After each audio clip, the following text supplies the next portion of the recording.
एक देश जिसके 1 करोड़ लोग ओवरसीज हैं और लगभग $33 बिलियन के करीब का रेमिटेंस हर साल पाकिस्तान भेज देते हैं। आप दुनिया के किसी भी कोने में चले जाएं, United states, United kingdom, EU के सारे देशों में, मिडिल ईस्ट के सारे देशों में आपको पाकिस्तानी हर जगह मिल जाएंगे।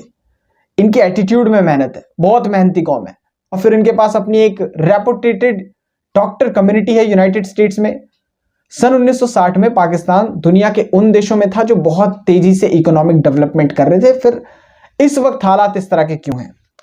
2012 में ग्लोबल इंटेलिजेंस सर्वे ने अपनी रिपोर्ट दी थी जिसमें पाकिस्तानियों को दुनिया की चौथी सबसे इंटेलिजेंट कौम बताया था।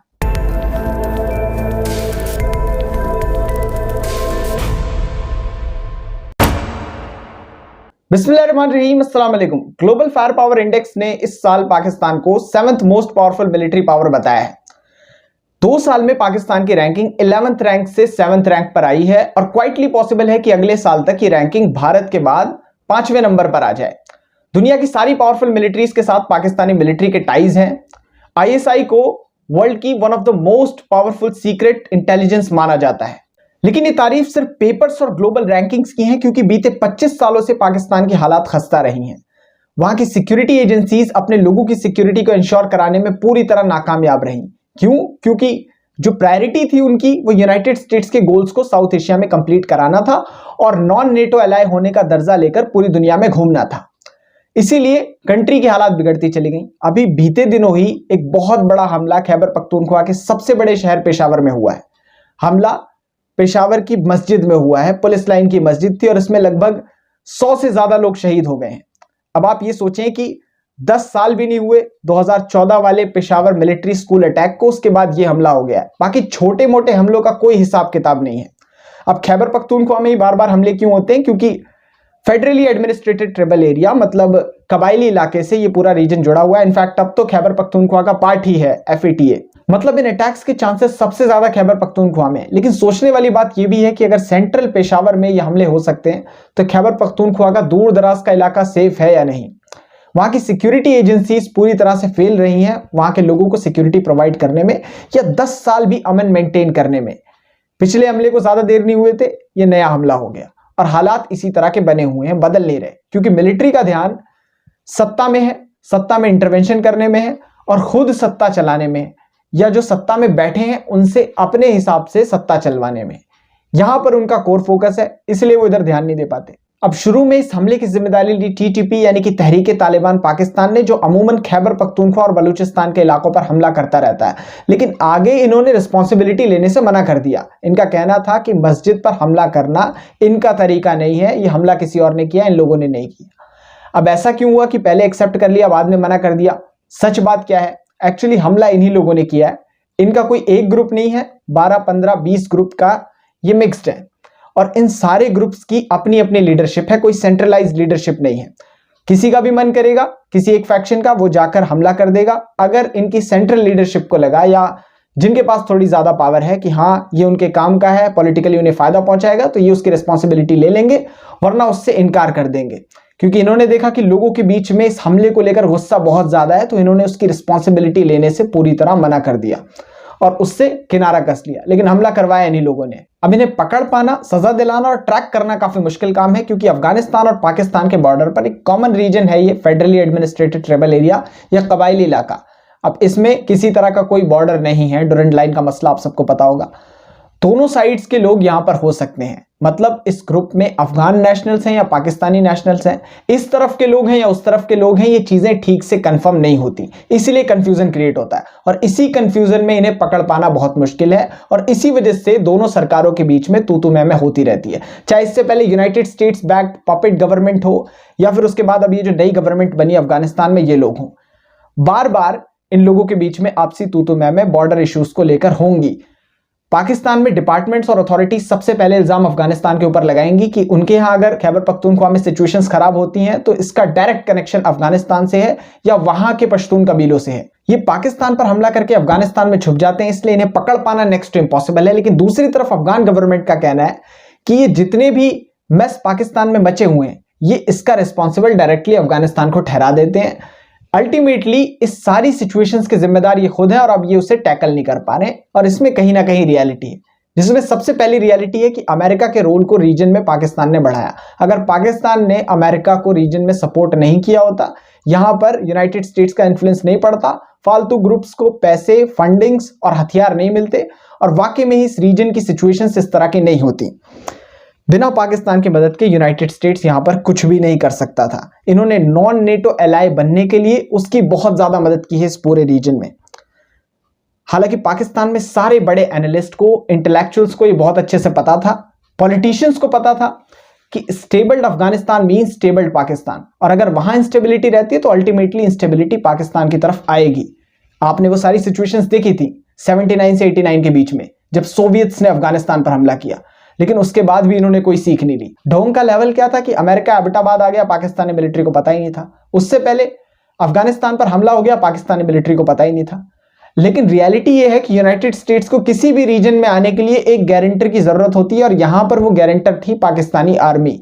बिना इनकी परमिशन के वो ना तो यहां आ सकते थे, और बिना इनकी परमिशन के वो ना अफगानिस्तान से जा सकते थे। इन दोनों सिचुएशंस में इन्होंने यूनाइटेड स्टेट्स को यहां पर लाया, शुरू में उनका साथ दिया, बाद में जब इन्हें लगने लगा कि कहीं इनकी पॉलिसीज गलत हैं तो इन्होंने पाला बदल लिया और वो तालिबान के साइड हो गए।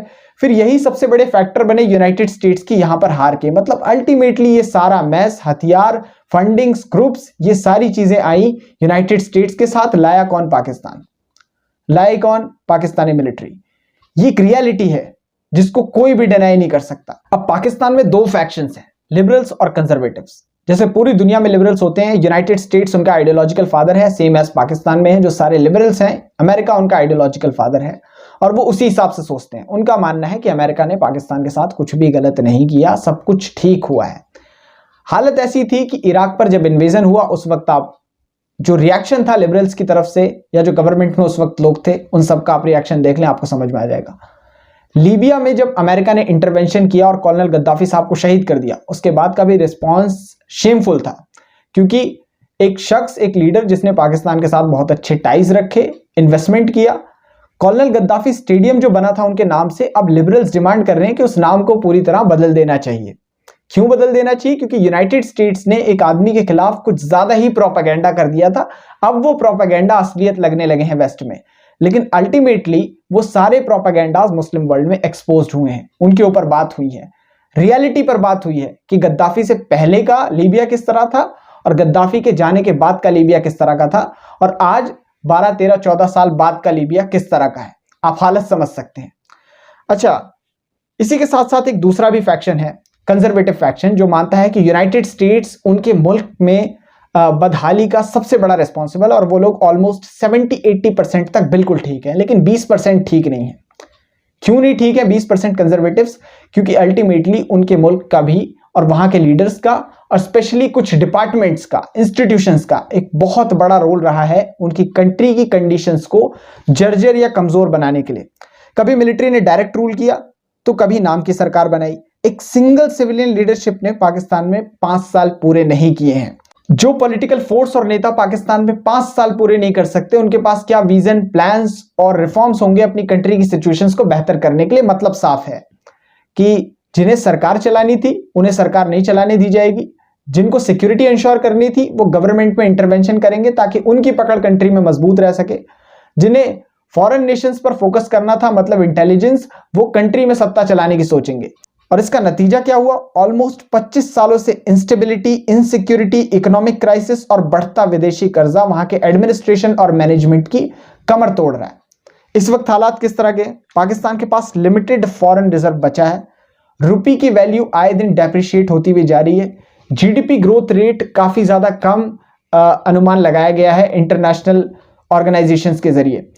अब उनका कहना है कि जो 3.5% था ग्रोथ रेट इस साल का एक्सपेक्टेड, वो सिर्फ और सिर्फ 2% रहेगा, और अगर हालत इससे बिगड़ी तो 2% से नीचे आएगा। मतलब ग्रोथ रेट इतना ज्यादा कम।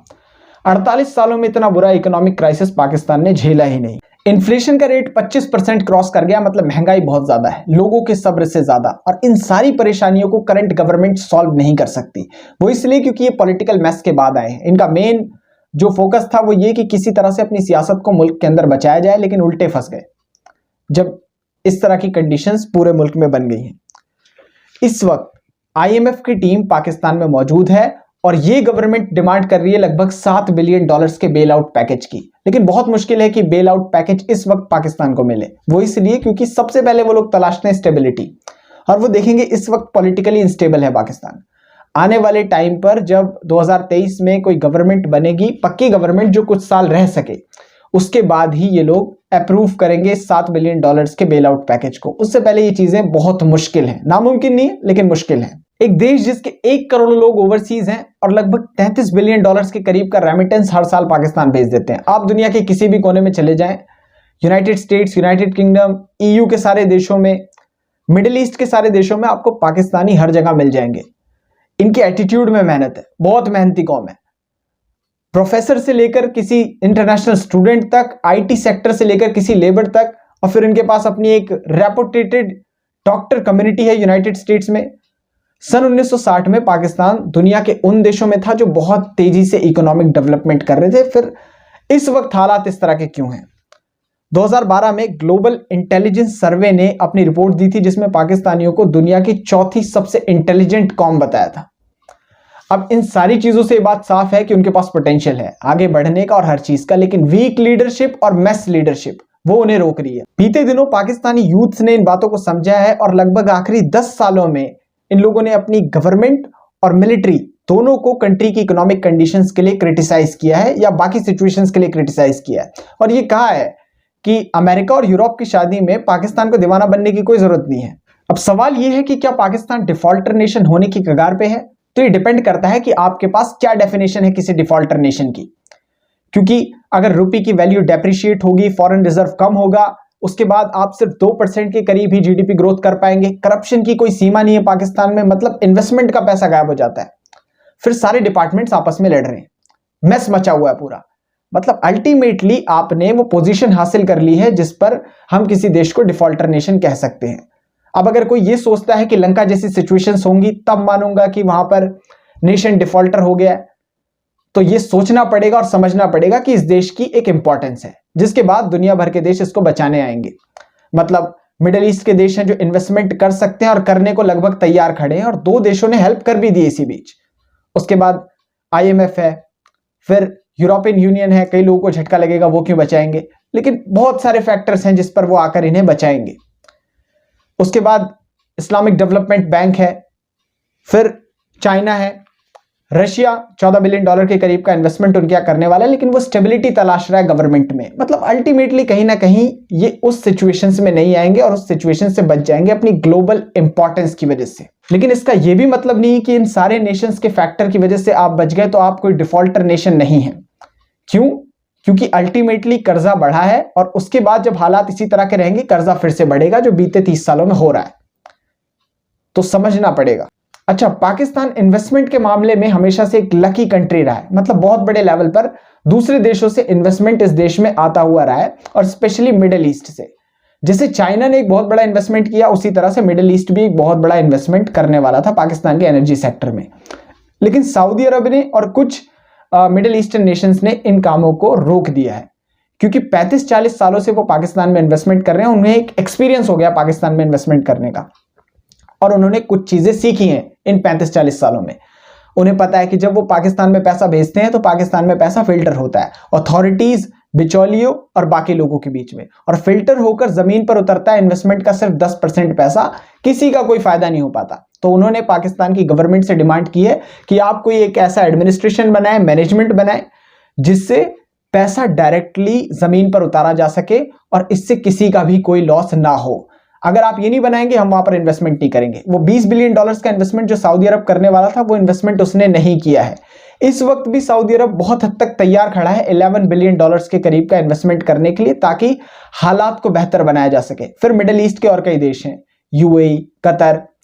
लेकिन इन सबको इन्वेस्टमेंट करने के लिए एक एनवायरनमेंट चाहिए, जो एनवायरनमेंट की डिमांड ये वहां की गवर्नमेंट से कर रहे हैं। और वो कब बनेगा? जब स्टेबल गवर्नमेंट आएगी। स्टेबल गवर्नमेंट और पीसफुल एनवायरनमेंट, ये 2 फैक्टर्स है जो सबसे ज्यादा इंपॉर्टेंस रखते हैं आज की डेट में किसी भी कंट्री के इकोनॉमिक डेवलपमेंट के लिए।